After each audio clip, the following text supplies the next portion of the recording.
De 2004 à 2014, les deux mandats de l'imam Abdallah Mangala sont traversés par les conflits armés au Kivu. Ces événements vont voir émerger dans le paysage national un musulman congolais patriote. Mamadou Moustapha Ndala est un colonel des FARDC engagé à partir de 2012 dans la guerre contre la rébellion du M23 au Nord Kivu. Son père, Sadio Ndala, fils d'un commerçant malien, prit part à la campagne d'Abyssinie en 1941 dans les rangs de la force publique. Issu d'une famille conservatrice, Mamadou Ndala grandit dans un attachement intense à l'islam qu'il gardera même lorsqu'il sera au front. Le M23 réunit des mutins de l'armée congolaise aux revendications identitaires et politiques. Sous les ordres du général Lucien Baouma, commandant de la 34e région militaire du Nord Kivu, le colonel assure la protection de la ville de Goma et contribue à ébranler la rébellion du M23 sur le front nord. Pour son courage et son patriotisme, Mamadou Ndala devient le héros de la population, mais sa surexposition attise également les rivalités au sein même de l'armée. Le 2 janvier 2014, le colonel est tué par un tir de roquette alors qu'il se rend à Eringeti dans le cadre de la lutte contre les ADF. Présents depuis la fin des années 90 entre l'Ituri et le territoire de Beni, ces rebelles islamistes ougandais multiplient les kidnappings et les attaques depuis la fin de l'année 2013. La justice militaire condamnera des soldats congolais et des éléments ADF pour avoir organisé ensemble l'assassinat de Mamadou Ndala. Abdallah Mangala, qui a présidé les obsèques de Mamadou Ndala, arrive à la fin de son mandat. En 2015, Cheikh Ali Mouini lui succède. Le nouvel imam représentant légal de la communauté islamique promet aux musulmans de les doter d'une chaîne de télévision confessionnelle qui les sortirait de leur anonymat médiatique. Mais il doit composer avec une autre faction d'imams musulmans hostiles à la Comico, la Corporation des imams de mosquées, cheikhs et ulémas du Congo. Fondée par l'imam Moussa Dokodoko en 2004, la structure se revendique plus théologique que la Comico, dont elle réclame la dissolution. Durant le mandat d'Ali Mouini, le Congo devient attractif pour les ONG islamiques du monde entier, mais aussi les bailleurs de fonds qui investissent aussi bien à Kinshasa qu'à l'est de la RDC.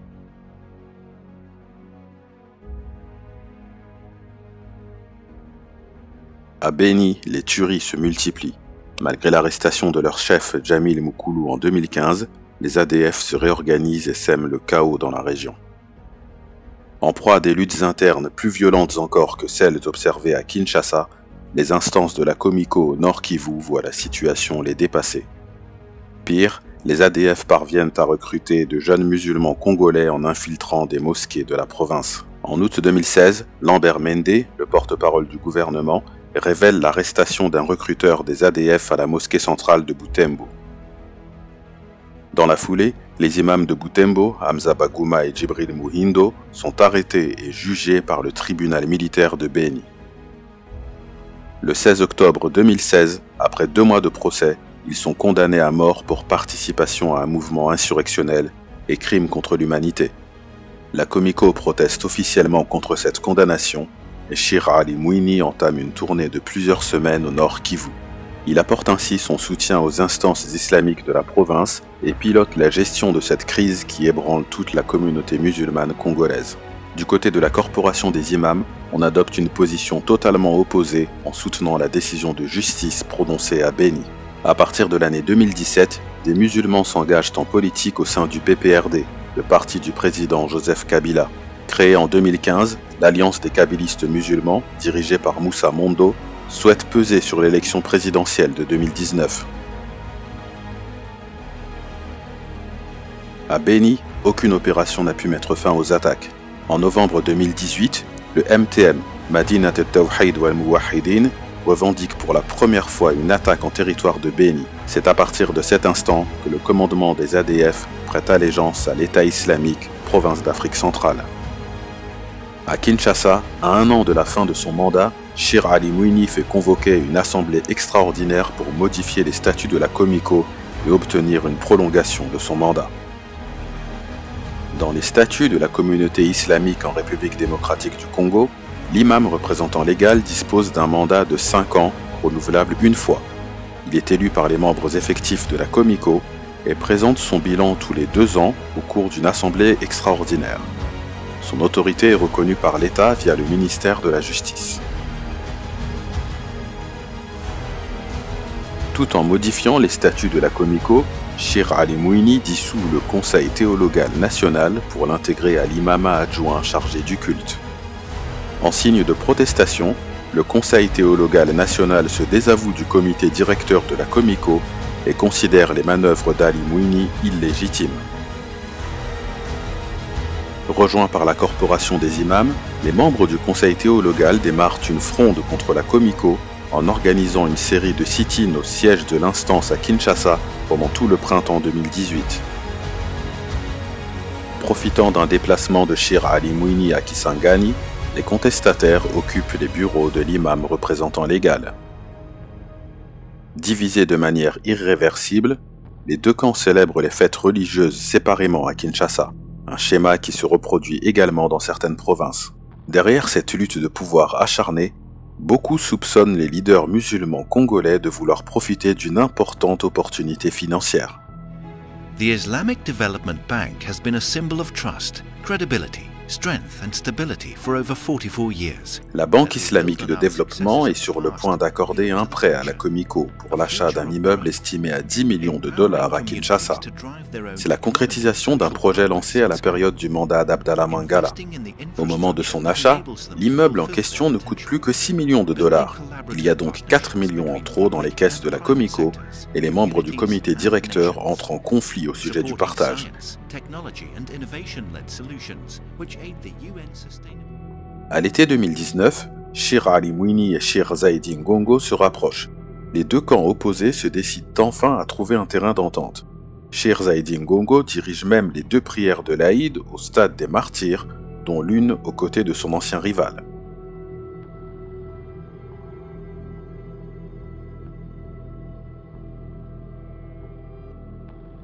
Mais la réconciliation n'est que de courte durée. Après avoir laissé Shir Zaidi Ngongo les représenter pendant plusieurs mois en tant que moufti, les membres du conseil théologal se réunissent pour désigner un chef au cours d'une assemblée générale. Ils choisissent Youssouf Djibondo comme imam représentant l'égal, un prédicateur bien connu à Kinshasa pour son action sociale auprès des démunis et des orphelins. Dans le même temps, à la Comico, Shir Ali Mouini convoque les membres effectifs en assemblée générale, mais il échoue à sa réélection dans des conditions houleuses pour une petite voix, dépassée par Abdallah Mangala, de retour aux affaires. La communauté islamique en République démocratique du Congo se retrouve une nouvelle fois avec 2 imams à sa tête.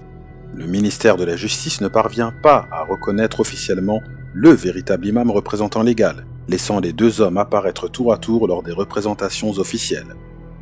La situation à Kinshasa a un impact direct à Beni, où les leaders musulmans n'ont plus aucun référent officiel vers qui se tourner et où une partie de l'opinion et des autorités entretiennent l'amalgame entre musulmans et terroristes. À Beni, la lutte contre l'idéologie de l'État islamique est menée par des hommes comme l'imam Ali Amin. Par ses prêches à la mosquée, mais aussi ses interventions sur les radios locales, il sensibilise contre le djihadisme et gagne en influence auprès des musulmans et non-musulmans du Nord Kivu. Le 1er mai 2021, en pleine prière du soir à la mosquée de Mupanda, à Beni, l'imam Ali Amini est abattu d'une balle dans la tête par un terroriste infiltré.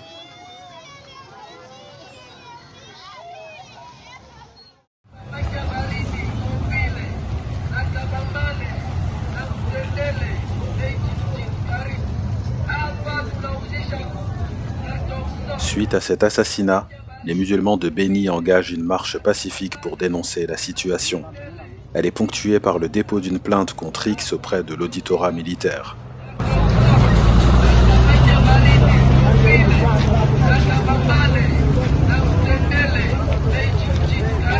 Waislamu, jambo hili halikutufurahisha na hivi delegation kubwa ya Waislamu hivi ni kwenda kupeleka plainte contre Ngoni. Il est au traité d'un ennemi. Parce que nous avons comme impression, nous, communauté islamique de Beni, que les diables c'est l'islam ou le musulman, les anges sont les chrétiens ou les autres. Et c'est ce qui nous amènerait à déplorer, c'est ce que nous avons déploré, l'assassinat. C'est-à-dire, si vous de la justice, vous ameniez la communauté à vivre ensemble, à ne pas les diviser, à ne pas les diaboliser. Le 6 mai 2021, le président Félix Tshisekedi décrète l'état de siège au Nord Kivu et en Ituri. Pour lutter contre l'insécurité, les deux provinces sont dirigées par le pouvoir militaire. Malgré ces dispositions, le 18 mai à Mavivi, en territoire de Beni, un autre imam est assassiné. Shir Jamali Moussa, farouche opposant aux ADF, comme on continue à les appeler dans la région, est tué par balle par des inconnus. Le drame a lieu quelques jours avant la célébration de la fin du Ramadan. À Kinshasa, Youssouf Djibondo et Abdallah Mangala ont tous deux annoncé à leurs partisans qu'ils dirigeraient la prière de l'Aïd au stade des Martyrs. Le gouverneur de Kinshasa, Gentilin Gobila, qui a reçu les demandes des deux parties pour louer l'esplanade du stade, décide de réunir les deux imams le 12 mai et scelle la réconciliation en vue d'une prière commune des deux camps. Le jour de l'Aïd, Youssouf Djibondo et ses partisans devancent ceux d'Abdallah Mangala. Djibondo dirige la prière dans des conditions déplorables, sans sonorisation et avec son propre service de sécurité.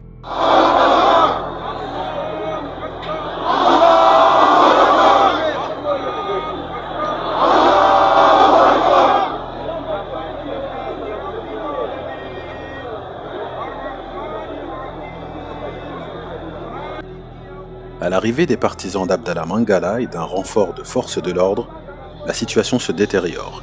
Les musulmans s'affrontent et la police, accusée de protéger Abdallah Mangala, est prise à partie.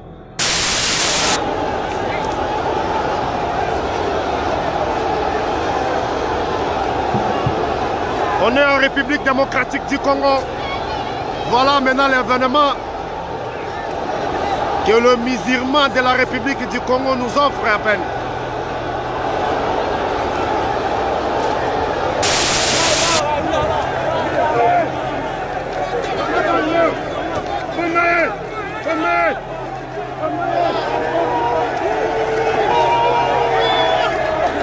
Le bilan des affrontements sera de 49 blessés, dont un policier lynché par la foule qui survivra miraculeusement.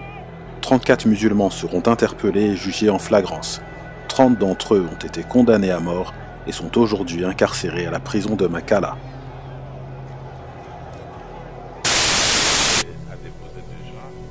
Au même moment, des musulmans en colère attaquent la résidence d'Abdallah Mangala en son absence. L'origine, nous savons, parce qu'on devrait prier. Il y a le groupe Djibondo qui ne devrait pas être avec nous, qu'on n'a jamais prié avec eux.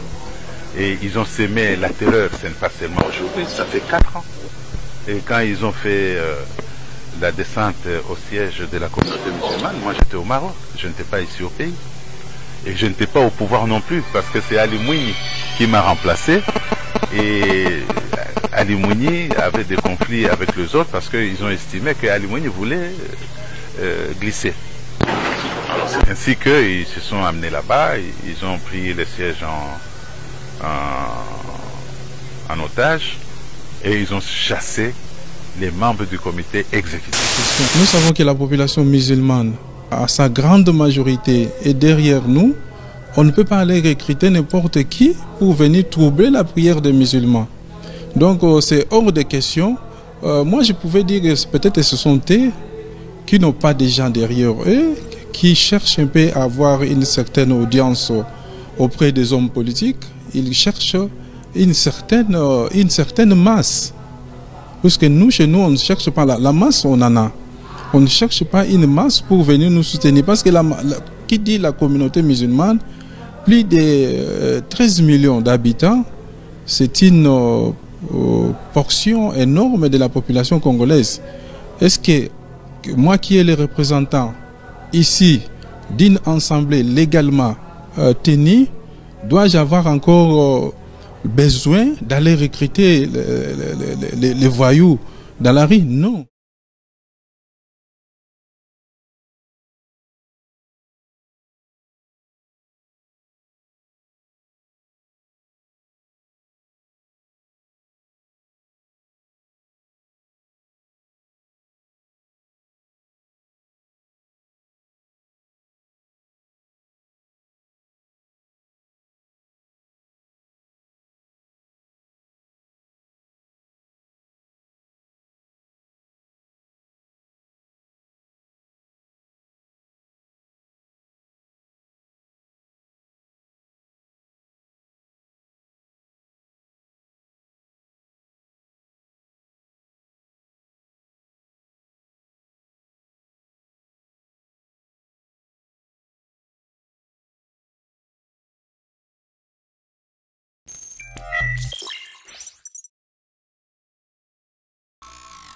Thank you.